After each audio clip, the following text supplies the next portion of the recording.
Today is January 27th, 2015.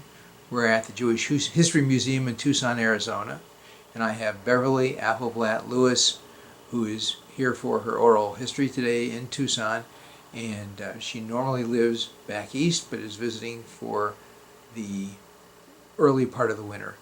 And will you tell us your name and address in more detail, and when you were born and who your parents were? Okay. Beverly Appleblatt Lewis, as you said. I was born on February 25th, 1942 in Dayton, Ohio at Good Samaritan Hospital. My mother was Ida Mittman Appleblatt. My father was Victor Appleblatt. They both moved to Dayton in 1933 from Cincinnati, Ohio. They had been high school sweethearts, and my father was a pharmacist. My mother was a stay-at-home mom, as they say now, and they moved to Dayton after they got married, which was August 13th, 1933.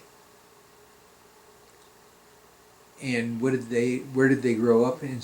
What did they do in Cincinnati? They met each other on Hutchins Avenue in Avondale. They both, actually I think they lived 2 or 3 doors from each other.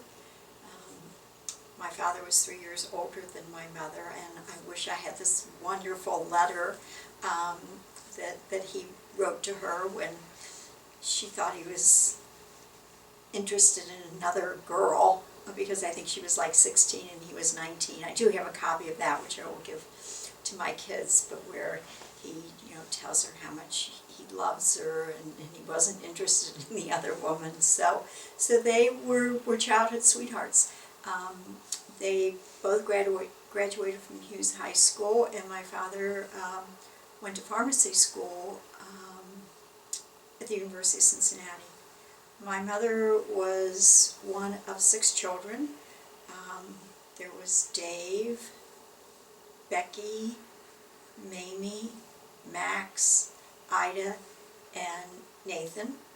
And my father was one of 9 children, and there was Al, and Sarah, and Sophie, and Aaron, and Morris, and Harry, and Sarah, and Victor, and Aaron. I don't think I said Aaron.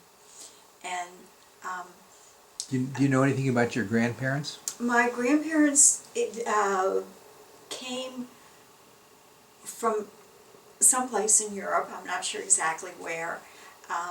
We can't find records of when they came, but I believe that on my father's side, my grandfather, whose name was Lewis, was a cobbler, or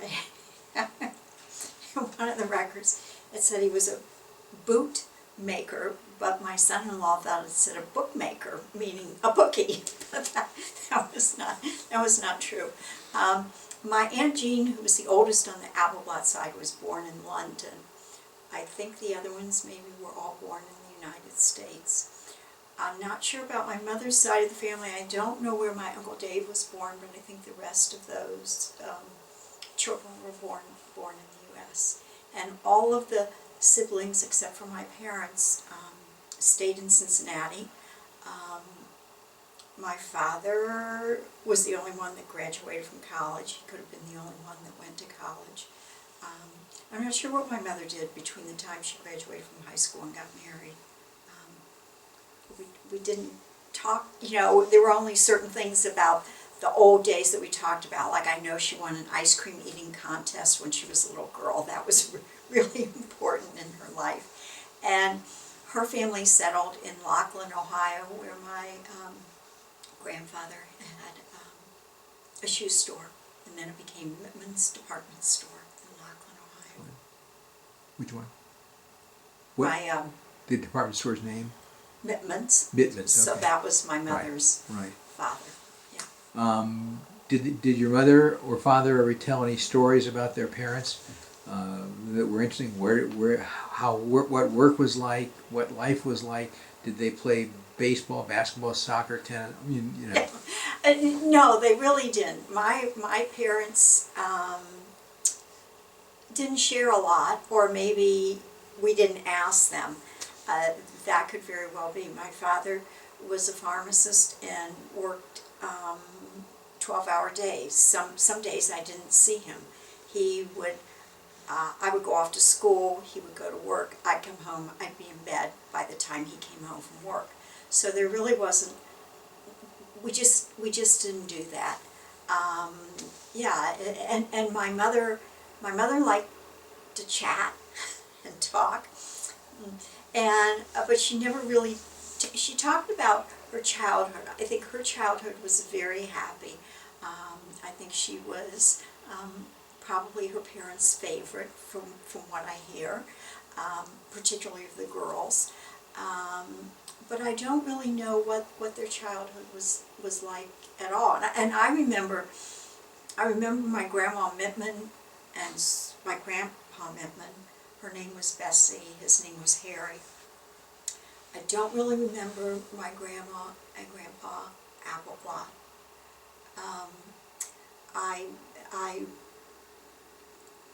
I think part of it is, and I will tell this for my children and my grandchildren, because growing up, I never knew what was wrong with my mother. When I was 4 and Carol was 2, and no, I was 4, David was 2, Carol was 8. We moved to Cincinnati. I have no recollection of going to Cincinnati. You mean you moved from Dayton to We Cincinnati? moved from Dayton to Cincinnati. My mother was diagnosed with tuberculosis. And so when David was 2, I was 4, and Carol was 8, we went to Cincinnati to live with my aunt and uncle. Carol went to live with my father's older sister, Jean. David and I went together to live with Aunt Mamie and Uncle Gilbert. Aunt Mamie was my mother's sister. Aunt Mamie and Uncle Gilbert had a daughter, Bobby, who was 13 when David and I came to live with them. Aunt Jean had older children when Carol went to live with her. And I don't remember going to Cincinnati. I have no memory or trauma of, being taken from my parents or being sent. I remember being in Cincinnati. I remember going to first grade in Cincinnati. My cousins were there. All of the Mittmans and Appleblotts were in Cincinnati. I remember walking to the Schneiderman's, I think it was, fruit store, and Hilder's butcher shop, and going to the JCC in Cincinnati and going to camp. And it was a fine time. I didn't know what I was missing, I guess. Did you live in Cincinnati for a long time, or just We were in Cincinnati for 3 years. a short time? Yeah, from when I was 4 to when I was 7. During that time, which is, when I had children and I look back and thought, oh my gosh, a 2-year-old and a 4-year-old and an 8-year-old not being with their parents, how did we turn out so unscarred, I think. But somebody might disagree with that, yes. Did you say why they sent you back? They sent us back because my mother was better. She was, and this was not discussed at all. This was totally not discussed at all.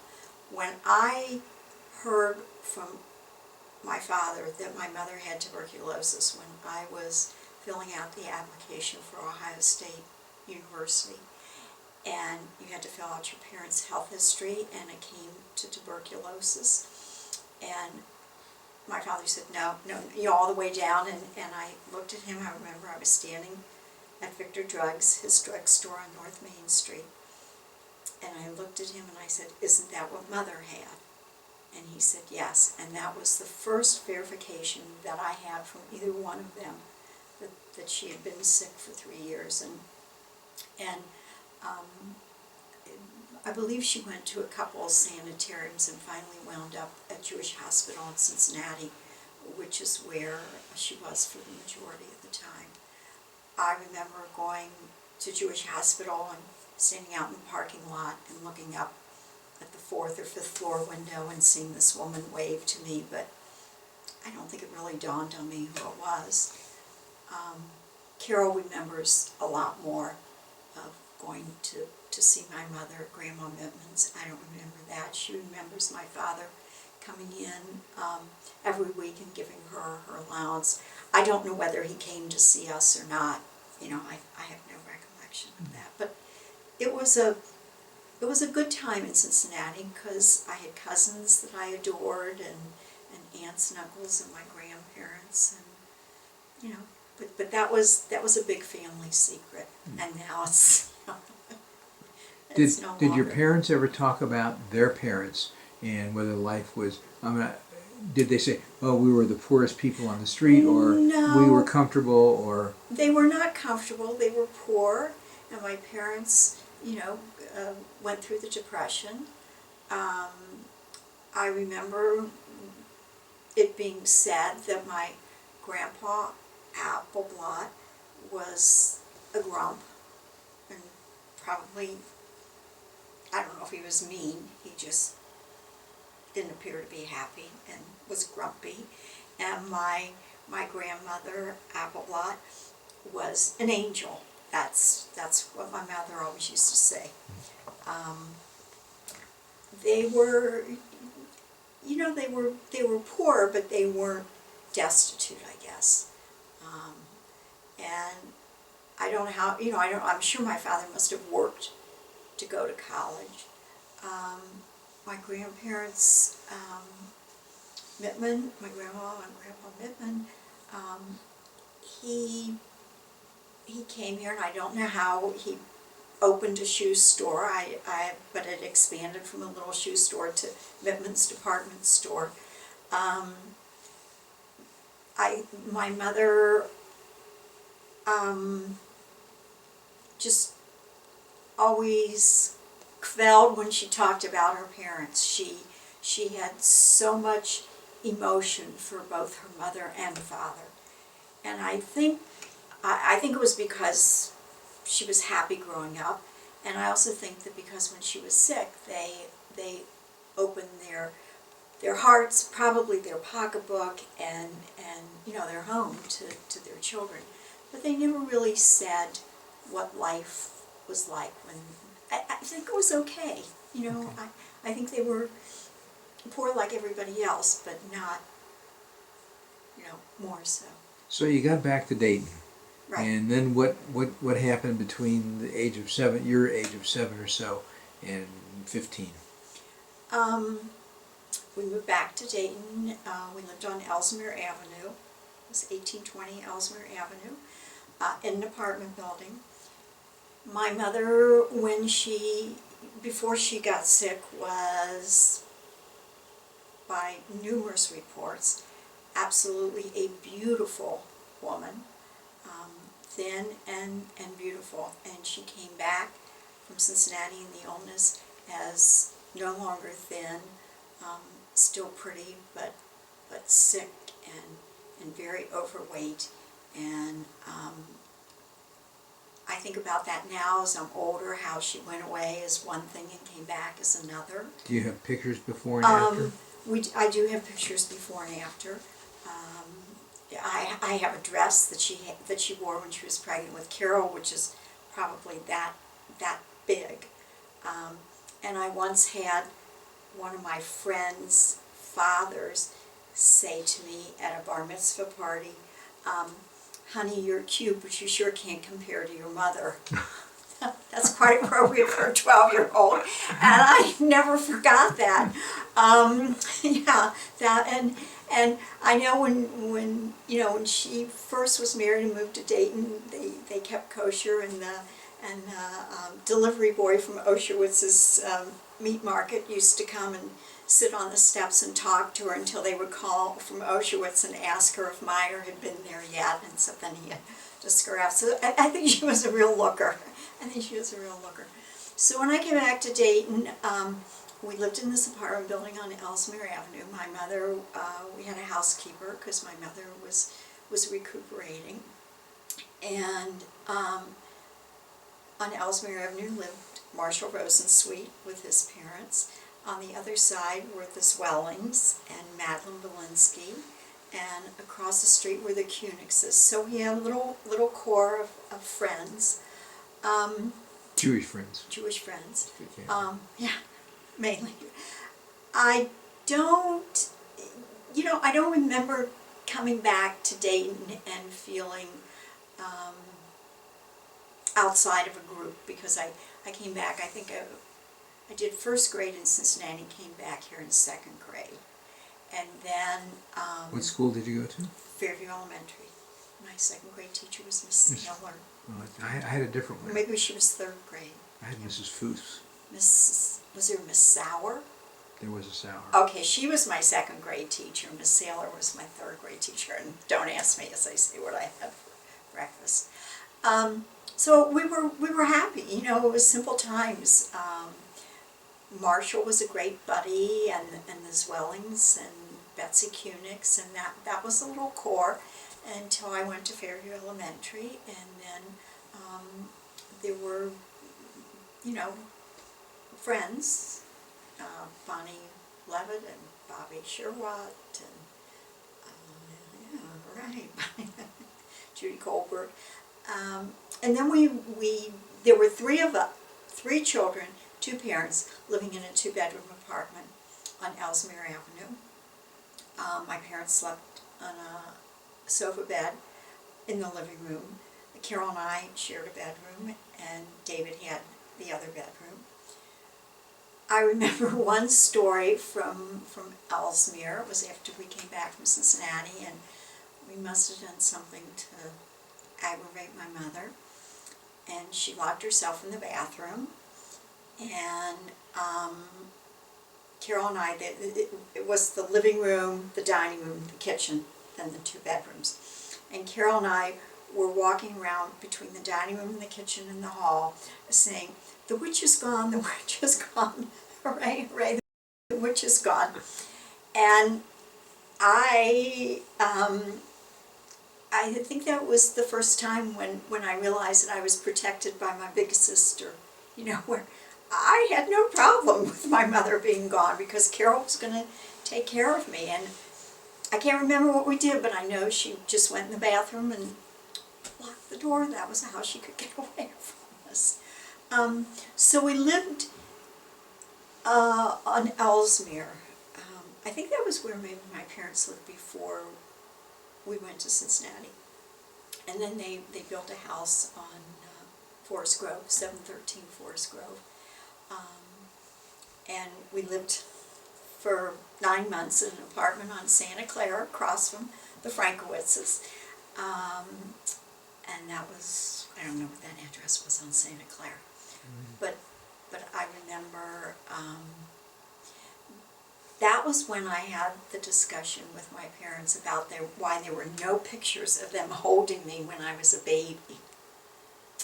Because there were pictures of Carol, my father, holding her and gazing down at her lovingly, and they told me, well, because I was born in 1942, which was during the war, they couldn't get film. So I remember standing outside on Santa Clara and having my father take a picture with his arm around me because I was too big for him to hold in his arms. So we moved from Santa Clara to 713 Forest Grove, a house that they built. Once again, Carol and I shared a bedroom. David had Where did you go to school then? Fairview Elementary. Okay. Through the whole. I went through Fairview Elementary all through elementary school. Went to Colonel White High School for 1 year. Fairview was fairly far away from Santa Clara. Yeah. Somehow or other we got permission to go, and I don't know how we got there. I have no idea how we got there. I don't know if Carol remembers or not. No, I don't think. Little nice girls in Dayton, Ohio. I don't know whether, because I don't think my mother drove. I don't remember. I wish I had her sitting here telling me. I don't know. But we were only there, I think, for 9 months, so we got a ride somehow. Okay. I never went to any other school. And so once you moved to Forest Grove, were you in high school by then, or? No, I was in probably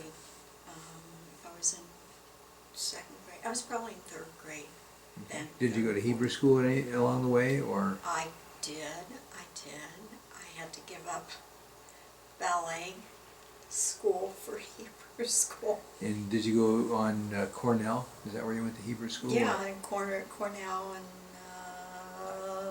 Harvard. Harvard, right. In the old Incidentally, house. I should probably tell the camera that I'm sitting here behind because we both grew up together in Dayton. Right. So you're refreshing. I went to Hebrew school, probably from the third grade to the sixth or seventh. My parents asked me if I wanted to have a bat mitzvah. I said no because I couldn't carry a tune. Talk about shallow. So I did not have a bat mitzvah, but I went to Hebrew school. And like I said, I had to give up ballet to go to Hebrew school. Did you choose to go to Hebrew school, or you were conscripted in No, Hebrew school by your parents? I was told I was going to Right. Hebrew school. No. Who were your teachers in Hebrew school that you remember? There was Mr. Seidel. You had probably had him. I think there was a Mr. Weinstein, but I can't remember, and I don't know if I had anybody else. That's But what I can those, remember, too. yeah, those two. I went to Sunday school at Beth Abraham. I remember Eileen Bushkin was my first teacher. That was second grade. She was young and pretty. Go ahead. I was going to say something. Anyway, I went to Beth Abraham, started in Sunday school. Had Eileen Bushkin, had Irv Schwartz, had Mr. Glatterman, had Mr. Ryback. I can't remember who the other teachers were. It was basically Mr. Mintz. It was basically a fun time. I'm not sure how much I learned, but I had a nice time on Sunday morning. So I was confirmed. I was not bat mitzvahed, like I said, because I didn't think I could carry a tune. Did you have Mr. Schwartz? When you were answering the phone, Mr. Schwartz, That was Mr. my uncle. Ryback. He was my uncle. Oh, he was? Oh, I didn't know. Well, he used to throw racers at the kids. Oh, yeah. Smart guy, but I don't know why he was teaching little brats. Mr. Ryback, Mr. Glatterman, Mr. Mintz, Rosalie Jacobson. Spialter? He might have come for some classes, but I don't think I had him for, a full-time teacher.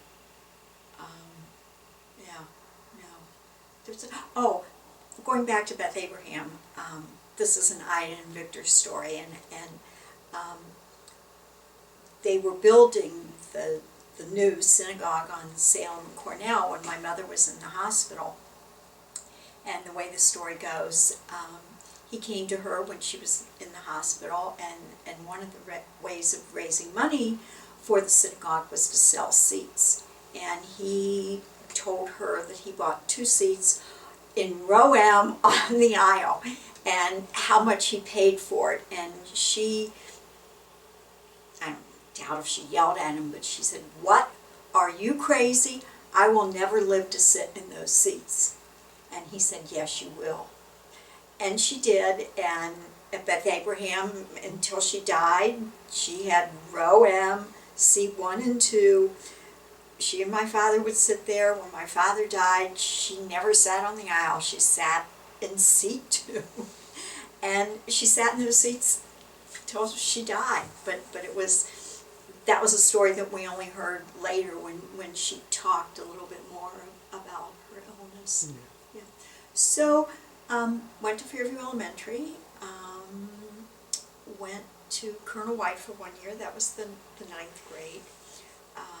Walked from our house to Colonel White in the snow, kids, unless Mr. Matthews, who was the teacher at Colonel White, picked us up and felt sorry for us and took us to school.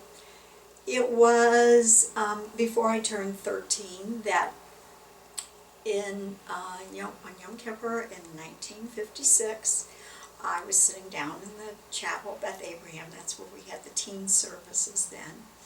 And that's where I met Herb Lewis for the first time. I was 14 and a half, he was 17. He reached across a few aisles or whatever and hello, I'm Herb, whatever he said. And then after services he wanted to know if I wanted to go to a show with him, go out with him. I said, I don't know, I'll have to ask my mother. And so went home, we had something to eat, and he called, and I asked my mother, I said, it's Herb Lewis, he wants to know if I can go out with him. So she turned to Carol, who was 4 years older than I was, and she said to Carol, do you know him? And Carol said, yeah. And my mother said, what's he like? And Carol said, oh, he's nice, she can go with him. So we went out to a movie, High Society, and with the song True Love in it. And I could say the rest is history, but there's more in between. But like I said, the first time I went out with him, I was 14 and a half, he was 17. And my mother said okay, because my sister said he was nice. And through high school we dated off and on. He wasn't ready to settle down with a 14-year-old. So there were some ups and downs, and yeah. But Okay, so you got out of high school yes, and you went to Ohio State. yes. I went to Ohio State because my parents made me go to Ohio State. I wanted to. You did well in school, I remember. I did well. Yeah, I did fine in school. Mm-hmm. I wanted to get married. You know, Herb and I wanted to get married, and you didn't live together, so you got married young. And my parents said, you're going to Ohio State. You're going to college at least for a year. And it was the time when women were not readily acceptable to graduate school. So I thought, okay, what do I want to be? Don't want to be a teacher. Don't want to be a nurse. Can't type. Can't be a secretary. I was willing to go to Reich's and work in their gift wrapping department. Great ambitions. So I went to Ohio State, and my cousin Eileen Mittman was a dental hygienist, as was her sister Lois Mittman Hoffman. And Eileen said, why don't you go over and have an interview with the dental hygiene director? You know, you can get in the 2-year program, you can get out, get married, make a nice salary. Okay. So I went over to Dr. Wise and I interviewed, and I got into the 2-year program at Ohio State. Never thought, had never been in a dentist's office, just figured, okay, you know, I can go to school I went for a total of 3 years. Herb had graduated from UD. He was thinking about being a Reformed rabbi. He went 2 summers to AUC. In Cincinnati. In Cincinnati. And we got married September 2nd in 1962. So I had 1 more year of dental hygiene at Ohio State, and he studied with a rabbi up there, and then we moved to Cincinnati after I was finished with dental hygiene. I can't say I had great college experiences because I came home every weekend. I think I was engaged April of 1961. But I did well. I enjoyed it. I'm glad my parents made me go. I had thoughts once I got there of pharmacy, but that was 5 years, and you know, that wasn't going to happen. So I made a good choice. It was a good field for me. Okay. When you're growing up, did you do any extracurricular activities? This program or that program? Oh yeah, I was on the tennis team and the swim team. Did they have pools back then? No, actually, my cousin, my aunt, Hilda, and Uncle Max, they had a pool in their backyard. It was a big cement mixing something or other, like a huge bathtub, and they used to fill it with water, and we would sit out there and, no, I was not athletic. I did ballet for a little bit, tried to play tennis, but the racket was too heavy. No, Okay. you know, no, Okay, so you got married, yes. and how long were you married before you had children? We were married 4 years. I worked in Cincinnati as a dental hygienist. Oh, Herb, in 1963, he went back to the summer session at HUC in Cincinnati. I worked for wonderful dentist Tom Adams. And he came home that August, and he was not real happy at HUC, and he came home and he had already taken the law apps. So he said, I think I'm going to go down to law school and see if they have any openings. Because they start the end of August, and the holidays were late that year. And if I like law school, I'll just go to law school. If I don't like law school, then I'll go back to HUC after Rosh Hashanah and Yom Kippur. So he walked down to UC Law School, and they had openings, and he went to law school. And that was one of the happier days of my life, because I could not imagine being a rabbi's wife. I mean, that was very scary to me. So I worked for 3 years while he went to law school, and then I got pregnant when I was 24. And Harlan, our oldest, was supposed to be born in the first Super Bowl in 1967, and a very good son. He came early, gave his father a tax deduction. He was born December 28th, 1966, so Herb could watch the Super Bowl and not be bothered with, not cancel that out, not be distracted by a baby. We'd moved back to Dayton before Harlan was born. Herb got a job at Winners Bank in their trust department. And we lived Dayton View Village, which was on Otterbein. That was not a pleasant place. And then we moved to Trotwood when Harlan was about 9 or 10 months old. That was, Trotwood was kind of like beginning to develop at that time. Right. There, I mean, the houses, I think the house we bought maybe was 8 years old. 9 years old, 3 bedrooms, family room, kitchen, 2 bathrooms, living room, dining room, carport, I think for $24,000. Yes. And then in 1969, Richard was born, August 28th, 1969, and Valerie was born December 31st, another tax deduction that Herb was quite proud of, in 1974. So we lived in Trotwood.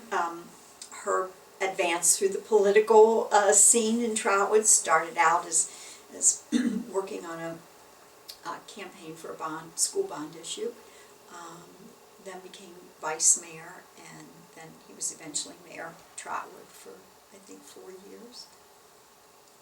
And in How big was Trotwood then? Trotwood was about 7,000 people. It went from being a village to being a city when we were living there. I don't know what the qualifications were, but I think it was about 7,000 people. A suburb of Dayton. And during that time, I, stayed